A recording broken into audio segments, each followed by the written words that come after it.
ఒక మహిళపై 16వ తేదీన జరిగిన దాడి ఘటనపై ఎమ్మెల్యే గల్లా మాధవి స్పందించారు. ఈ సందర్భంగా ఆమె మీడియాకు వివరాలు వెల్లడించారు. ఈ నెల 16వ తేదీన నగరంలో ఒక మహిళపై దాడి జరిగిన సంఘటన తన దృష్టికి రావడం జరిగిందని చెప్పారు. మా దృష్టికి వచ్చిన ఘటనలో 24 గంటల్లో వారిపై చర్యలు తీసుకోవడం జరిగిందని తెలిపారు. తెలుగుదేశం పార్టీ కార్యకర్త అని తెలిసిన వెంటనే అతన్ని పార్టీ నుంచి సస్పెండ్ చేయడం జరిగిందని, అతనిపై కఠినమైన చర్యలు తీసుకున్నామని పోలీసులకు చెప్పడం జరిగిందని చెప్పారు. తెలుగుదేశం పార్టీని, కూటమి నాయకులను కించపరచడానికి ఈరోజు వైసీపీ మీడియా అద్భుతంగా గల్లా మాధవి అనుచరులు అని చెప్పి మీడియాలో పదే పదే వేసుకుంటున్నారని అన్నారు. వైసీపీ మీడియా చాలా జాగ్రత్తగా ఉండండి, ఎవరితో ఎలా మాట్లాడుతున్నామో ఆలోచించండి అని సూచించారు. 16వ తారీఖు ఒక సంఘటన మా దృష్టికి రావడం జరిగింది. 16వ తారీఖు ఒక తల్లి కొడుకు మా ఆఫీస్కి రావడం జరిగింది. ఆ మహిళ తీవ్ర గాయాల పాలైపోయి ఎంతో ఆవేదనతో మా ఆఫీస్కి రావడం జరిగింది. ఏంటి విషయం అని లోతుగా వెళ్ళినప్పుడు ఒక స్థానికంగా ఉన్న కొంతమంది వారి మీద దాడి చేశారు. ఒక నీళ్ల ట్యాప్ దగ్గర వచ్చిన ఒక ఘర్షణ, అది చిలికి చిలికి గాలివానే ఆవిడ మీదకి అంత దాడికి పాల్పడేలాగా అయ్యింది అని చెప్పి ఆ మహిళ ఎంతో ఆవేదన చెందింది. వారి అబ్బాయి ఒక వీడియో చూపించిన తర్వాత దిగ్భ్రాంతికి గురైన పరిస్థితి ఏర్పడింది, చెల్లించిపోవడం జరిగింది. ఇది ఇంత హేయమైన ఒక విధానము అక్కడ ఉన్న వ్యక్తులు చేశారా అని అంటే నిజంగా ఆలోచింపజేసేలాగా అనిపించింది. అది ఆ వ్యక్తిని ఒక హిజ్రా తన బట్టలు తీసేసి మరి ఎంతో గౌరవ భంగం చేస్తూ ఆవిడ మీద ఈ హిజ్రా దాడి చేయడం అనేది ఆ వీడియోలో కనిపిస్తా ఉంది. దానికి నిజంగా తీవ్రంగా ఖండిస్తున్న విషయం మేము ఇది. ఎట్టి పరిస్థితుల్లో ఇలాంటి ఒక చర్యకు పాల్పడిన వాళ్ళు చట్టరీత్యా వాళ్ళకి బాధ్యులు అవుతారు. కాబట్టి వెంటనే ఇమీడియట్ గా సదరు అధికారులకి ఆ స్టేషన్ పరిధిలో వచ్చిన అధికారులందరితో మాట్లాడి వెంటనే వీళ్ళ మీద యాక్షన్ తీసుకోవాలి అని చెప్పి డైరెక్ట్ చేయడం జరిగింది. 16వ తారీఖే సాయంత్రానికే ఎఫ్ఐఆర్ కట్టడం జరిగింది వీళ్ళ మీద.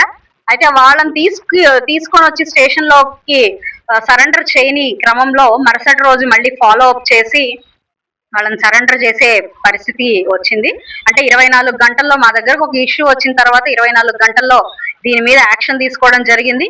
కూటమి ప్రభుత్వం మహిళల పట్ల, మహిళల భద్రత పట్ల, వాళ్ళ యొక్క గౌరవ మర్యాదల పట్ల కట్టుబడి ఉంది. అయితే కొంతమంది అధికార దుర్వినియోగంతో, అహంకారంతో చేసే చర్యలకి ఎట్టి పరిస్థితుల్లో కూటమి ప్రభుత్వం ఇలా ఉపేక్షించే పరిస్థితి ఉండదు. అక్కడ ఎవరున్నా, ఏ పార్టీ వాళ్ళైనా కూడా ఇలాంటి చర్యలకి పాల్పడితే వాళ్ళ మీద యాక్షన్ తీసుకోబడుతుంది. అదే విధి విధానంతో తెలుగుదేశం పార్టీ కార్యకర్త అని తెలిసిన వెంటనే ఇమీడియట్ గా అతన్ని సస్పెండ్ చేయడం జరిగింది. తెలుగుదేశం పార్టీ కార్యకర్త అయినప్పటికీ అతని మీద చాలా సివియర్ యాక్షన్ తీసుకోవాలి అని చెప్పి పోలీసులకు కూడా చెప్పడం జరిగింది.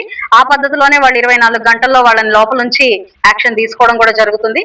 అయితే తెలుగుదేశం పార్టీని కించపరచడానికి, కూటమి ప్రభుత్వ నాయకుల్ని కించపరచడానికి ఈ రోజు YCP media and electronic media చాలా అద్భుతంగా గల్లా మాధవి గారు అనుచరులు చేశారు అని చెప్పి వేసుకుంటూ ఉన్నారు.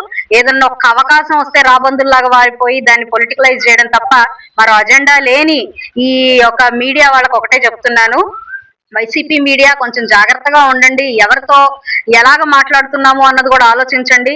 మహిళా గ్రీవియన్స్ పెట్టి మహిళల యొక్క ప్రాబ్లమ్స్ మీద ప్రత్యేక దృష్టి పెడుతున్న నియోజకవర్గం గుంటూరు పశ్చిమ నియోజకవర్గం. అలాంటి ఒక నియోజకవర్గంలో మా అనుచరులతో దాడి చేయిస్తాము, మా అనుచరులు మహిళల పట్ల నీచంగా వ్యవహరిస్తారు అని చెప్పి మీరు ఈ అవకాశాన్ని పొలిటికలైజ్ చేస్తూ రాసుకుంటున్న రాతల్ని ఒకసారి సమీక్షించుకోండి.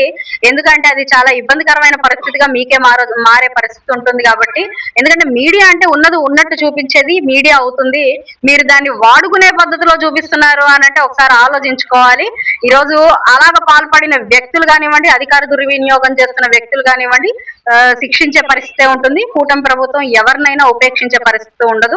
కాబట్టి ఇప్పుడు అధికారులకు కూడా ఒక విన్నపం, ఎందుకనంటే ఏదైనా మీ దృష్టికి వచ్చినప్పుడు ఇలాంటి విషయాలు సీరియస్ గా యాక్షన్ తీసుకోకపోతే అవి చేజారిపోయే పరిస్థితులు ఉంటాయి. కాబట్టి మీరు మీ దృష్టికి వచ్చిన వాటి మీద సివియర్ గా యాక్షన్ తీసుకోవాలని కూడా ఈ సందర్భంగా అధికారులందరినీ కూడా విన్నవించుకుంటున్నాను.